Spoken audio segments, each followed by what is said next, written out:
Nakakita kami ng wrong turn. Ay, ito, wrong turn, no? Sinabay. May sinabay na. Ito. May wrong turn dito, may wrong turn, no? Ito. Itong tsura, no? Ano na Vito? Bagal mo. Eh po, nag-aahon po si Radyo Patrol ng Pilipinas. Papahinga ba yun? Papahinga. Oh, Papahinga ba yun?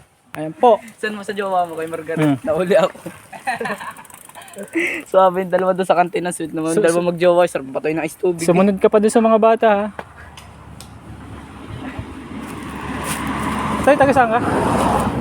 Ba't nandiyan ang ginagawa mo dyan? Taga Bicol, Taga dyan na po sa baba. Ba't na iniwanan ka ng mga kasama mo? V1.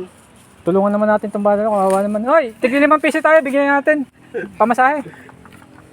Kawawa naman itong bata na to, iniwan ng mga kasama. Ah, taga saan ka? Taga Bicol po. Ah, Bicol. Ay, dito, may shortcut dito. Dito, tumalong ka dito. Ay, hindi. Ay, makakawi ka na. 20 pesos. Laban truck. Ay, no. Nag-aantay ng truck, oh. Parang nasisira na po ng ulo itong bata ito. Di na po malaman mo sa pupunta. Hindi na po siya nakakain. Tatatlong araw na yun. Awari ko naglulugaw na yung mga yun doon.